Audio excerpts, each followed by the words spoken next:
প্রিয় শিক্ষার্থীবৃন্দু, আজ আমি তোমাদের সামনে হাজির হয়েছি লাল সালু নামক যে উপন্যাসটি তোমাদের অন্তর্ভুক্তিতে বা পঠিত আছে সে বিষয়ে কিছু আলোচনা করতে। ডিপ্লোমা সেকেন্ড সেমিস্টারে যে শিক্ষার্থী বন্ধুরা আছো, বাংলা 1 বা একাদশে যারা তোমরা পড়ো,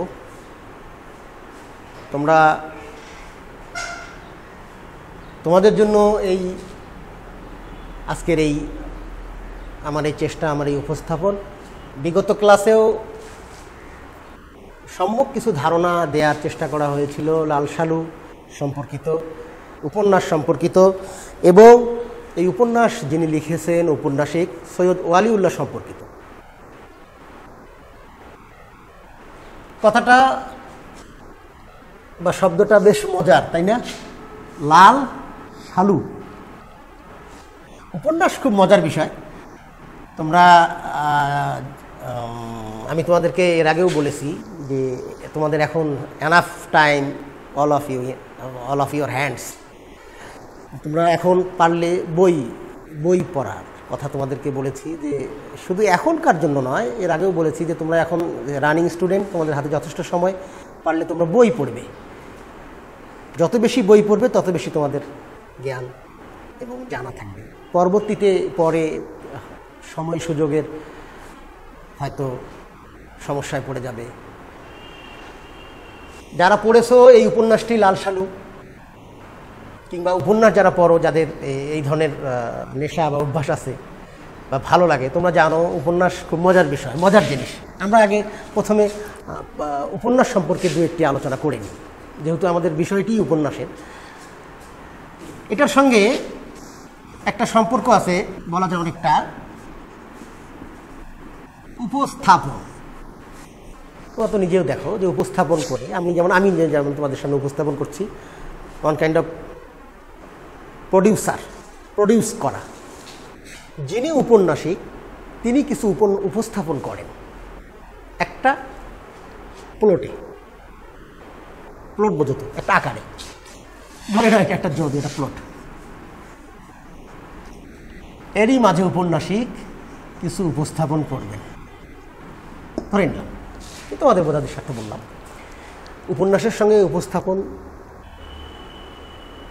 সহজভাবে জিনিসটাকে নাও তোমরা।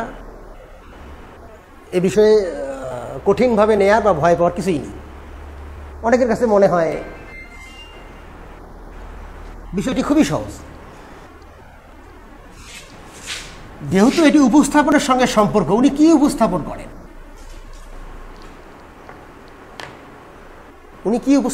আমি কি উপস্থাপন করতেছি। নাট্যকার কি নাটক উপস্থাপন করেন? তোমরা টিভিতে দেখো যে প্রযোজক, প্রডিউসাররা, তোমরা দেখবা যে একজন ব্যক্তি উপস্থাপন করছে, গানের অনুষ্ঠান দেখবা, নাচের অনুষ্ঠান দেখবা, ইত্যাদি দেখবা। হানিফ সংকেত কীভাবে উপস্থাপন করে।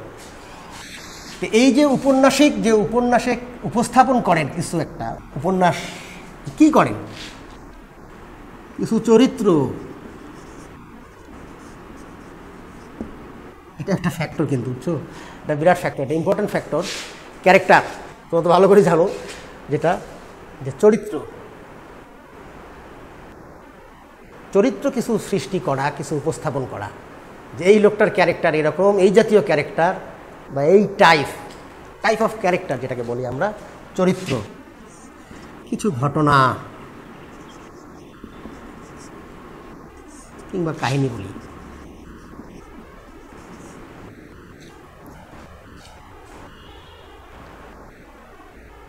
এবং আমাদের কিংবা পূর্বেকার কিংবা যে কোনো বিষয়ে ভিত্তিক হতে পারে, যা তোমার আমার কিংবা আমাদের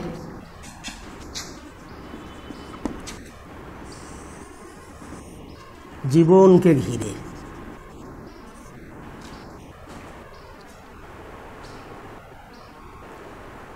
খুব বেশি বিস্তারিতভাবে উপন্যাস সম্পর্কে ধারণা তোমাদের আপাতত না রাখলেও চলবে। শুধু এটুকু জেনে রাখো তোমরা যে উপন্যাস কিছু চরিত্র সৃষ্টি করে, কিছু নির্দিষ্ট কিছু ঘটনা কাহিনীকে আছে এবং তোমার আমার জীবনকে ঘিরে, এবং এটি একটি উপস্থাপন। উপন্যাসিক তাই করেন বইয়ের মাঝে। তাহলে আমরা এছাড়াও উপন্যাসের অনেক ধরন আছে, প্রকৃতি আছে, উপন্যাসের প্রকারভেদ আছে, উপন্যাসের তাৎপর্য আছে। এতটা তলিয়ে আমরা, এতটা গুরুত্বপূর্ণ, এতটা অগাধ বিষয়ে আমরা যাব না। আমরা শুধু উপন্যাস সম্পর্কে একটু ধারণা নিলাম। তাহলে এখন আমরা আসবো আমাদের মূল আলোচনায়, যে লাল সালু উপন্যাস। ডিপ্লোমা দ্বিতীয় পর্বের শিক্ষার্থী বন্ধুরা এবং একাদশ বন্ধুরা যারা আমার এই উপস্থাপন শুনছো বা দেখছো, উপন্যাসটি তোমাদের ডিপ্লোমা দ্বিতীয় পর্বে এবং একাদশে অন্তর্ভুক্তি আছে। তো আমরা এর আগে উপন্যাস যাওয়ার পূর্বে আমরা উপন্যাসটি জানলাম। এখন আমরা জানতে চেষ্টা করব একটু হলেও উপন্যাসটি যিনি লিখেছেন, যিনি উপন্যাস লেখেন তাকে বলা হয় ঔপন্যাসিক।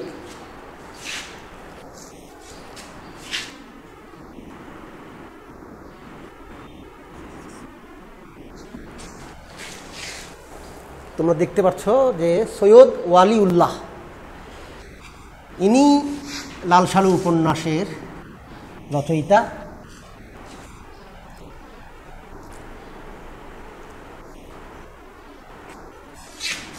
অত্যন্ত উচ্চশিক্ষিত,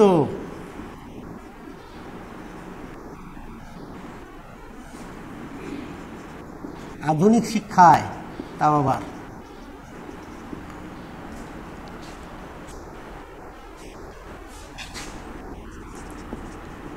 জ্ঞানী, পণ্ডিত,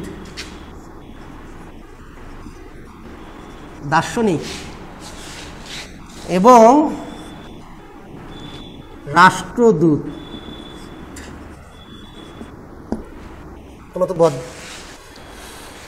তোমরা আমরা সাহিত্যে জ্ঞানী, পণ্ডিত, দার্শনিক এই জাতীয় ব্যক্তিকে মোটামুটিভাবে পেয়ে থাকি। উচ্চশিক্ষিত, শিক্ষিত ব্যক্তিকেও আমরা পেয়ে থাকি, কিন্তু এই জাতীয় ব্যক্তিকে আমরা খুব কম পাই। ব্যক্তিগত জীবনে ছিলেন রাষ্ট্রদূত, দীর্ঘদিন দেশের বাইরে ছিলেন, এবং মজার বিষয়, উনি যখন লাল সালু উপন্যাসটি লেখেন তখন উনি রাষ্ট্রদূত ছিলেন এবং ফ্রান্সে ছিলেন, তখন উনি ফ্রান্সেও মারা গেছেন।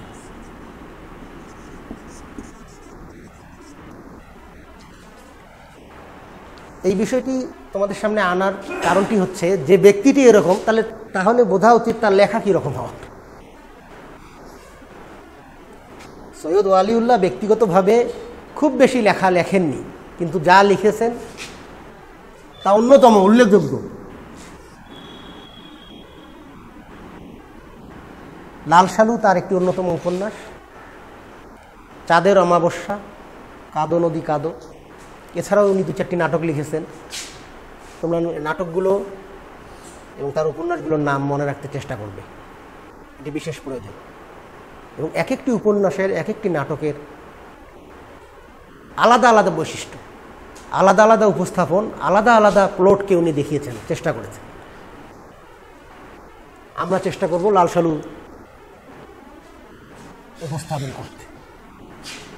সৈয়দ ওয়ালিউল্লাহ সম্পর্কে আমরা সামান্য কিছু জানতে চেষ্টা করলাম। তোমরা তোমাদের টেক্সট বুকে এবং বাইরে বা উপন্যাসে তোমরা পড়লেই, বা তোমাদের সহপাঠে যেটা তার সম্পর্কে কিছু বর্ণনা, বিবরণ দেওয়া আছে, পরিচিতি দেওয়া আছে, তোমরা আরও জেনে নেবে। আমরা এখন মূল আলোচনায় আসতে চাই। লাল সালু।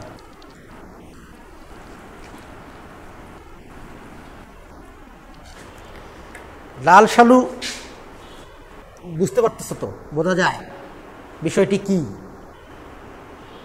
জিনিসটি কি? আমি খুব সহজভাবে তোমাদেরকে বলি। শালুক কাপড় চেনো তোমরা? গ্রামে বলে না, হ্যাঁ? তা সেটা লাল কালারের হয়, এটাই লাল শালু। তোমরা প্রায় সময় দেখবা কিছু কিছু জায়গায় লাল কিছু পতাকা উঠে, কিছু কবর দেখবা লাল কাপড় দিয়ে ঢেকে রাখা, কিছু জায়গা দেখবা লাল কাপড় দিয়ে চিহ্নিত করা। এই যে এক ধরনের একটি বিষয় থাকে যে এই শালুক কাপড়ের এটা শেষে বা কাপড়ের অংশ বেশি কিন্তু ঝালর থাকে দেয়া, ঝালরওয়ালা কাপড় আর কি, এক ধরনের লাল কাপড়। আশা করি তোমরা বুঝতে পারছো লাল শালু। এই বিষয়টি এখানে উপন্যাসের নামটি করা হয়েছে এবং উপন্যাসের নামকরণটি সার্থক। যে উদ্দেশ্যে যে লক্ষ্যে উনি করেছেন তোমরা এটি মাথায় রেখো। এটি একটি অন্যতম প্রশ্ন কোনো সৃষ্টির ক্ষেত্রে, কোনো লেখার ক্ষেত্রে, লেখক যিনি যেটা লিখেছেন সেটি সার্থক কিনা, কিংবা নামটা যেটা দিয়েছেন, নামকরণ করেছেন সেটিও সার্থক কিনা। এখন আমি লিখেছি আম সম্পর্কিত, কিন্তু নাম দিলাম নিম, বিষয়টি কেমন হলো? তো সৈয়দ ওয়ালিউল্লাহ যে উপন্যাসের নামকরণ করেছেন লাল শালু, সেটি সার্থক নামকরণ এবং এ কারণেও উপন্যাসটি অন্যতম সার্থক। এই উপন্যাসের মূল বিষয়টি হচ্ছে, খুব সাদামাটাভাবেই বলি, একজন অজ্ঞাত অশিক্ষিত, অজ্ঞাত বোঝো তো, চেনা নাই জানা নাই, হঠাৎ করে ভুঁইফোর বোঝো তো, হঠাৎ করে ভুঁই থেকে এরকম একজন ব্যক্তি, অজ্ঞাত, তোমরা জানো যে অজ্ঞাত, অপরিচিত, চেনা নাই জানা নাই একজন ব্যক্তি, সে এই উপন্যাসের মূল হোতা বলতে পারো, the real and the principal, the main character Majid. কি নাম বললাম? মজিদ। এই ব্যক্তির নাই কোনো শিক্ষা, না আছে কোনো জ্ঞান, না আছে ধর্ম সম্পর্কে কোনো জ্ঞান, না আছে আধুনিক বা বাস্তব কোনো শিক্ষার জ্ঞান। তিনি কোনো এক সময় কোনো এক জায়গায়, জায়গাটির নামটি ময়মনসিংহ অঞ্চলই হবে, হয়তো ময়মনসিংহ অঞ্চল, হয়, ওই দিকে গারো পাহাড়ে থাকতেন। উনি নিজেকে বলতেন আর কি, আসলে এটা সব ছিল তার বানানো মিথ্যে ঘটনা, এক ধরনের লোক ভুলানো গল্পের মতো। সে পরবর্তীতে একটি গ্রামে, একটি এলাকায় এসে, সম্ভবত এলাকাটির নাম মহব্বতনগর, এখানে এসে ঠিক এরকম একটি, অনেকটা বলে স্বপ্নে দেখার গল্পের মতো একটি মিথ্যে কাহিনী বানিয়ে রটিয়ে সেই গ্রামে একটি, বলা যায় একটি অজ্ঞাত জায়গা, জানা নেই শোনা নেই, সেই জায়গাকে ঘিরে এই লাল শালু কাপড় দিয়ে বেঁধে রেখে সেখানে তার মূল কাজটি পরিচালনা করে এবং এই কাজটিকে ঘিরেই গোটা উপন্যাসটি খুবই মজার। তোমরা পড়ো, তোমরা নিজেরা পড়ে দেখো, উপন্যাসটিতে শেখার এবং জানার অনেক কিছুই আছে। তোমরা পড়লে আমি যা বলছি তা তোমাদের জন্য অনেকটা সুবিধা হবে, সহজ হবে। এই মজিদ একজন ভণ্ড ব্যক্তি, মিথ্যুক, পাপী, ইটিসি, আরো অনেক কিছু। সে তার নিজ ছলে বলে কৌশলে এই গ্রামে এসে এই জাতীয় লাল শালু দ্বারা আবৃত একটি কবরকে ঘিরে মাজার, তোমরা নিজেরাও হয়তো জানবে, দেখে থাকবা বা দেখে তোমাদের আশেপাশেই হয়তো এই জাতীয় তোমাদের দর্পণে থাকার কথা, জানার কথা। এই মজিদ সেই কাজটি করে। মূলত সে হলো ধর্ম ব্যবসায়ী মানুষ। ধান, পাট, গম, কাপড়ের ব্যবসা করে, মজিদ ধর্মের ব্যবসা করে। সেই ধর্মের ব্যবসাটা করতে গিয়ে উনি কত ধরনের মিথ্যার আশ্রয়, কত ধরনের পাপ করেন, কত ধরনের ভনিতা করেন, কত ধরনের ভণ্ডামি করেন, সেই চিত্রগুলো ওখানে তুলে ধরা হয়েছে, যেটা আমাদের এখনও গ্রাম বাংলায়, আমাদের এখানে যুগ যুগ ধরে, শ বছর ধরে, হাজার হাজার বছর ধরে চলে আসছে। সেই মসজিদের আসল রূপ, আসল চরিত্র খুব সুন্দরভাবে সৈয়দ ওয়ালিউল্লাহ উপস্থাপন করেছেন।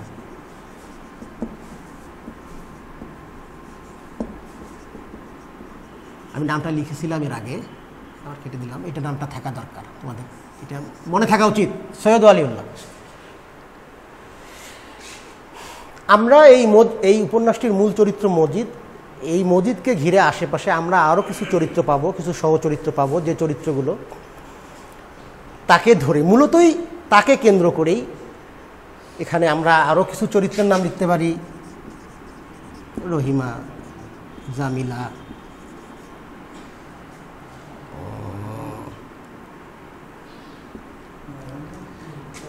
শিক্ষক আছেন ওখানে,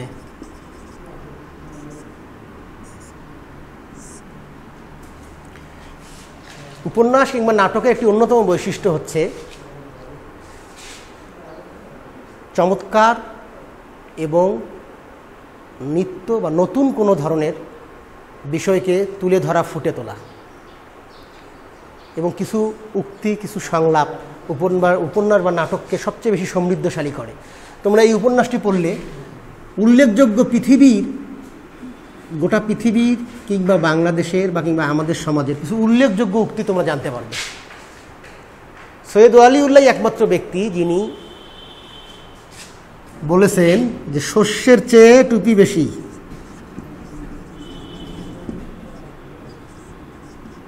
তোমার পড়ে থাকলে বাবা, ধর্মের চেয়ে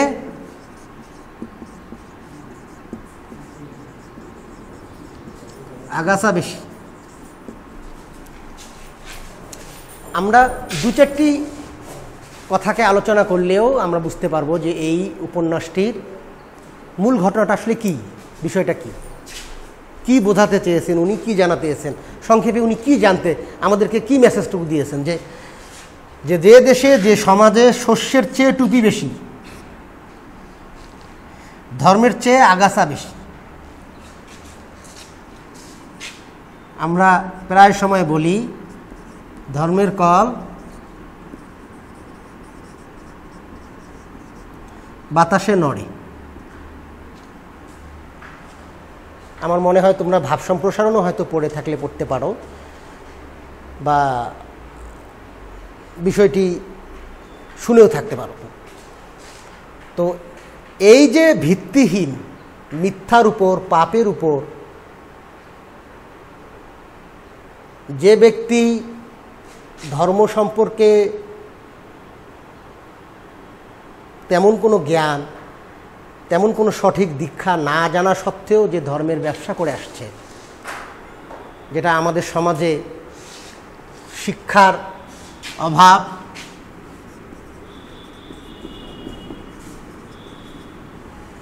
তোমরা দেখবা কুসংস্কার, তোমরা দেখবা এটা কি বলা যাবে, ধর্মভীরুতা,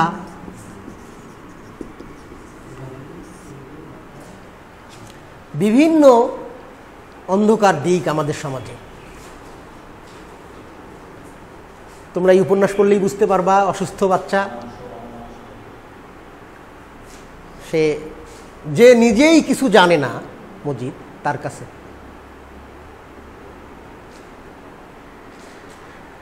তো আমরা মোটামুটিভাবে লাল সালু উপন্যাসের মূল বিষয়টি, প্লট, যে বিষয়ের উপরে লাল সালু উপন্যাসটি রচিত, যে এটি একটি ধর্ম সম্পর্কিত গ্রামের সহজ সাধারণ সরল মানুষদের ঠকানোর কিংবা প্রতারণা করার একটি অন্যতম মাধ্যম এই লাল সালু। এই চিহ্নটি, এই ব্যবসাটি, এই ভণ্ডামিটি, এই মিথ্যাচারটি, এই পাপটি সমাজ থেকে দূর হোক, সমাজ জানুক যে এগুলোর কোনো ভিত্তি নেই। মজিদ নিজেও জানে, যখন গ্রামে একটি স্কুল প্রতিষ্ঠিত হতে যায়, তখন তার তোমরা আজ যদি সৈয়দ ওয়ালিউল্লাহ যখন এই উপন্যাসটি লিখেছেন, উনি 1971 সালেই মারা গেছেন। উনি ফ্রান্সে থাকা অবস্থায় রাষ্ট্রদূত। উপন্যাসটি লিখেছিলেন 65-66 সালের দিকে, এরকম সময়ে। তাহলে তখন এখনও তো আমরা গ্রামে এরকমই দেখছি।